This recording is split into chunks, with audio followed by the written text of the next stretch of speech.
Hi guys, it's Blackie for Shaman's Forge Bushcraft. Today I'd like to continue what I've just started with this idea of a basics series. I want to talk to the guys who are just starting out in bushcraft and responded to a email I got where a guy said, how do you get started? Well, in the first video I said build a library. So you've got the actual book knowledge, an idea of how to do these skills.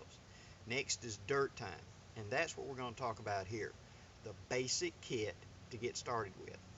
Okay, first thing I recommend you get is a small bag of some kind. This is a shoulder bag called a haversack. It doesn't have to be this. It can be one of the Maxpedition bags. It can be a small backpack. It can be a fanny pack. It can be whatever you think is going to work, but it needs to be comfortable. It needs to be something that's going to be out of the way, small, and portable.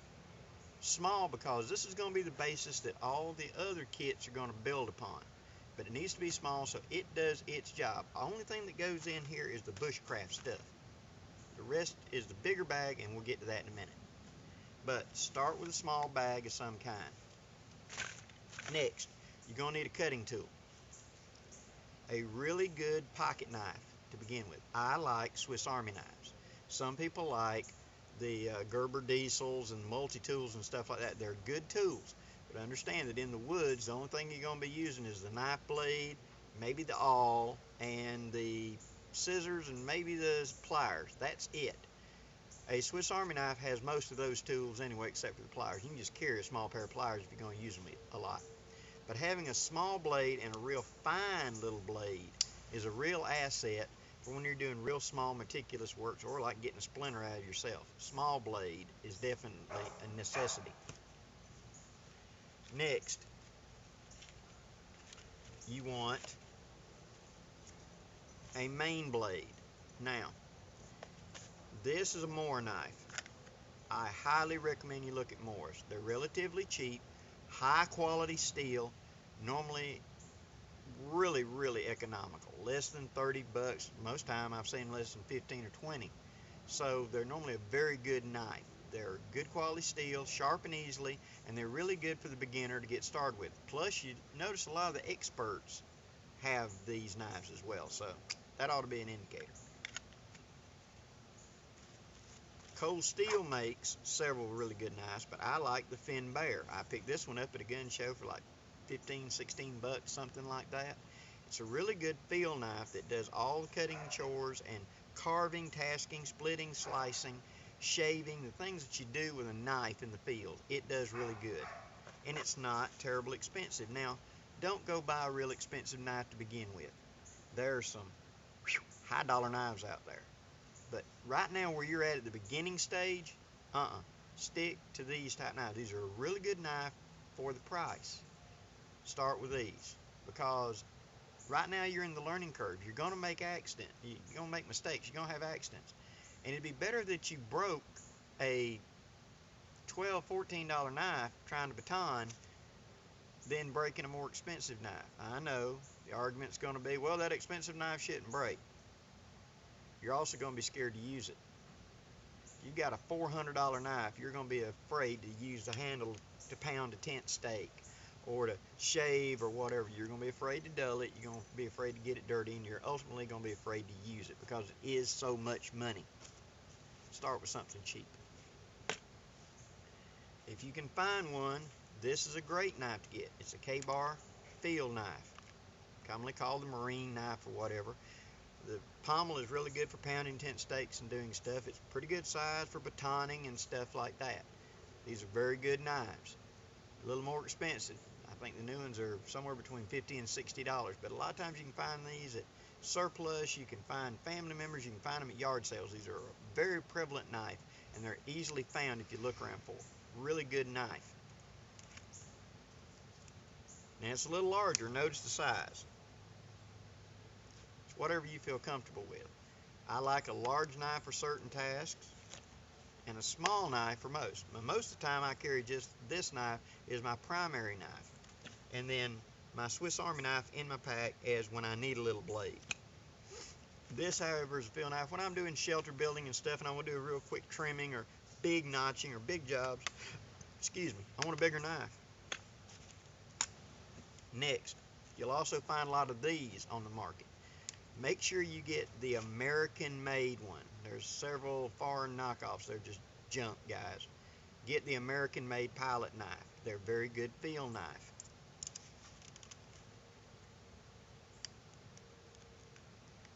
You're also going to need a saw. Now, what I recommend for a starter is this Fisker's Pruning Saw. Go to the gardening section and look for an honest-to-God pruning saw. Don't look in the hunting section or whatever. You're going to find this real cheap little saw. It's got this little thin tab up here and a big old metal loop that goes up. Those are not very high quality, and they normally don't do very well in the field. These are 10 or 12 bucks. They're well worth it. The lock, solid, and they've got a good aggressive cutting edge, and they are lightweight. They're very durable. Normally they're a bright color that's easily seen, and already got a lanyard loop in it. You're going to be using a lot of saw work, cutting to build shelters, notches, traps, all kinds of jobs you're going to need to cut. Get a good saw. You're going to need a chopper. Again, picked one up at the gun show several years ago. I mentioned this in several of my videos, and I have a video specifically about it. This is a cold steel Kukri machete. Good chopper for light chopping duty, for shelter building, stuff like that. Light, easy. I picked this one up for less than 20 bucks, less than 25, something like that. Very, very good quality for the price, and a good place to start. Now, you notice in a lot of my videos I use a Himalayan import Kukri, handmade. A lot more expensive.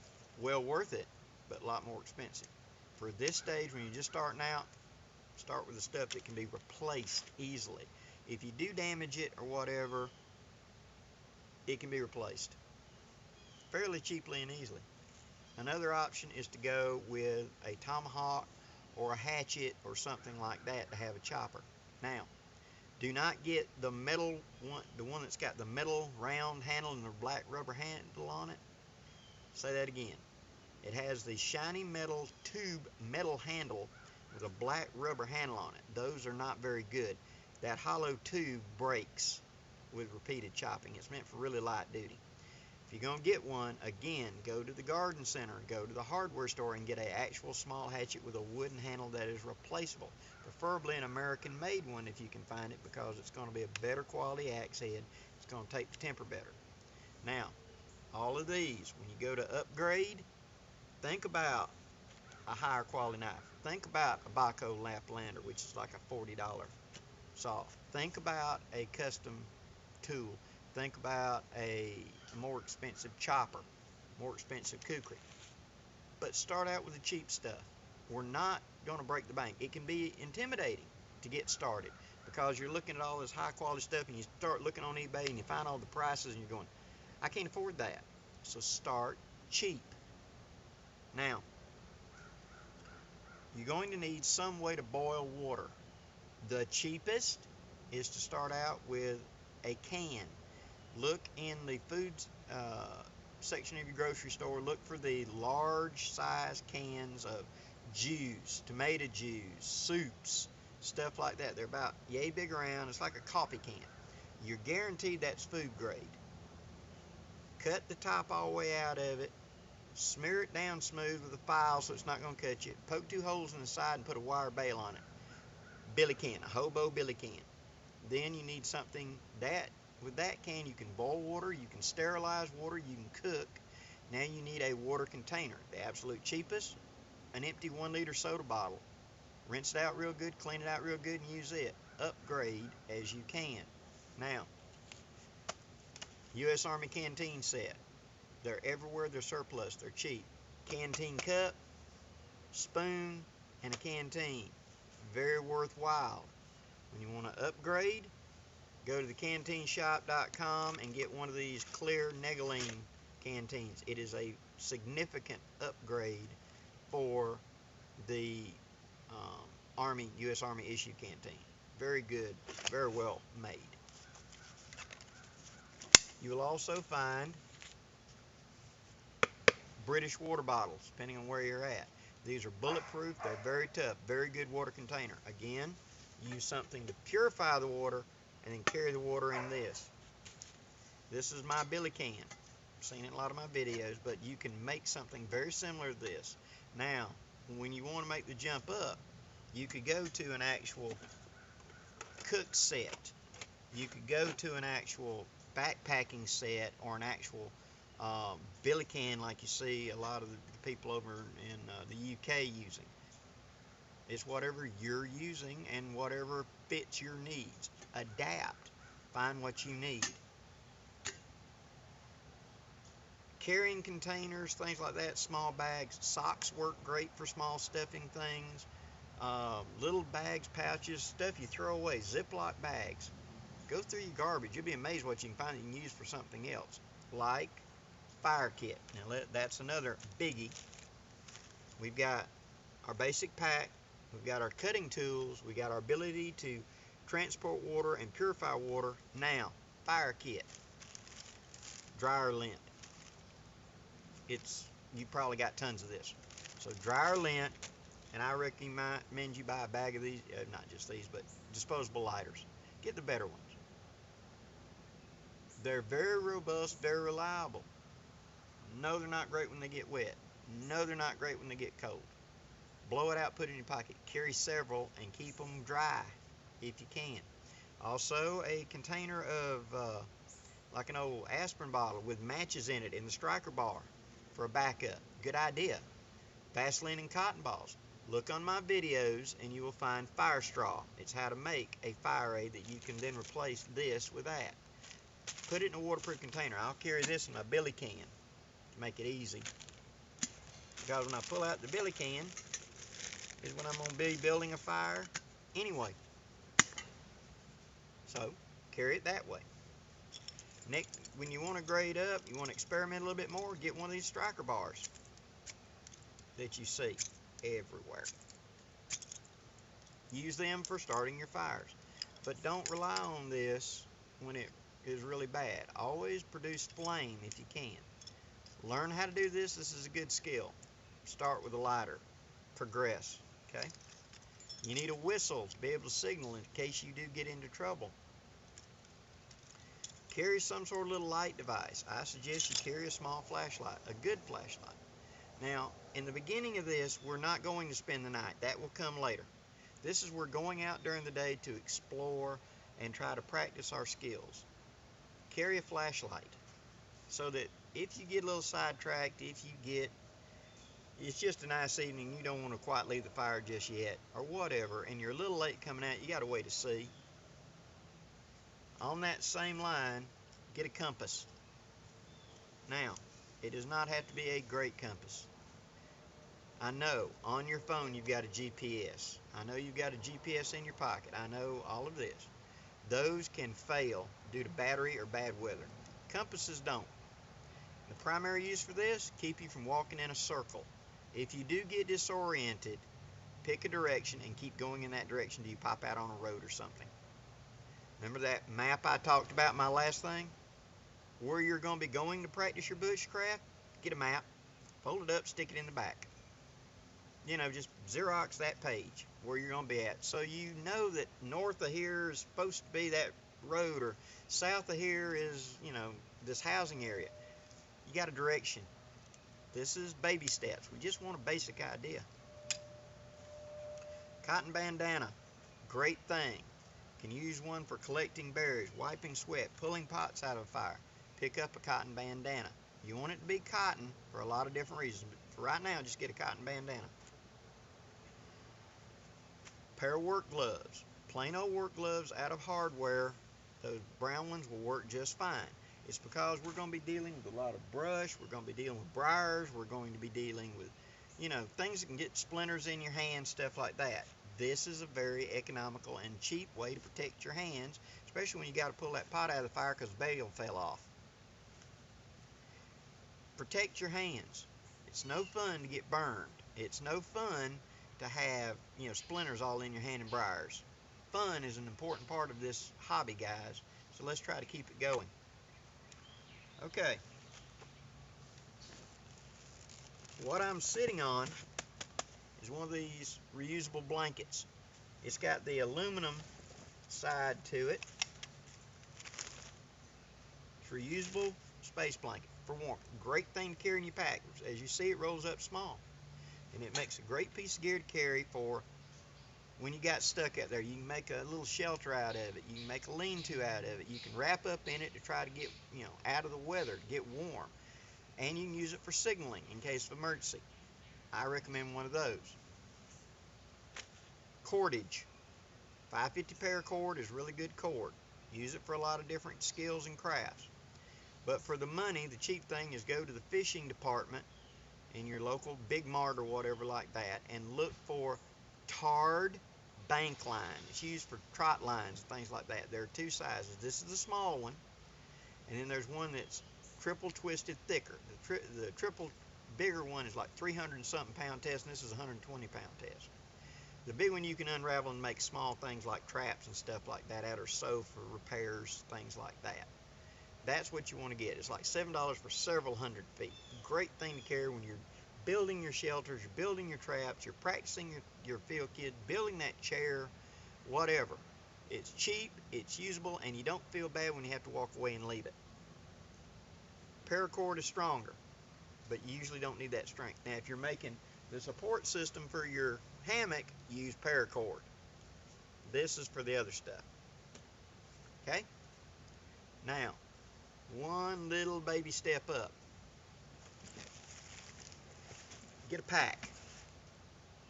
Now, this can be an Alice pack, a military surplus pack, a pack that you had your books in that you just happen to have, whatever, just a pack. This is your scouting bag. When I get to the place, I'm going to set up my hammock, set up my tarp, and I'm going to be spending some time here. This is my base camp. This is what I sling on me to go and do my scouting, my gathering, etc. This becomes my mobile. This is my base. Okay? Now, once you go to this, you may want to include a U.S. Army poncho liner. Great thing. A couple of trash bags on the inside as a liner to keep it dry. Maybe one of these U.S. Army surplus wool blankets. An 80-20 is fine for this. Start slow, start cheap, and work your way up. I know it can be intimidating. You look at the people that you're following online, and they've got all this wonderful gear, and he's got a $300 knife, and he's got a $200 pack, and this guy's talking about you need to buy this. Start slow. You're not there yet. Start with the cheap stuff and work your way up, because that's how you learn. If you're going to have to damage something, let it be something cheap.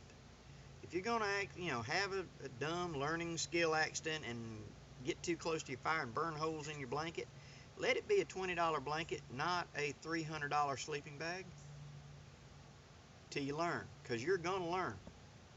This is supposed to be fun. And as you upgrade, for example, that saw, get a buddy, like I mentioned in my thing. Somebody that you can work with. Y'all can practice together. If your buddy doesn't have a better saw or whatever, trade with him when you upgrade, like to a Baco Laplander, which is like a $30 saw. Well worth the money.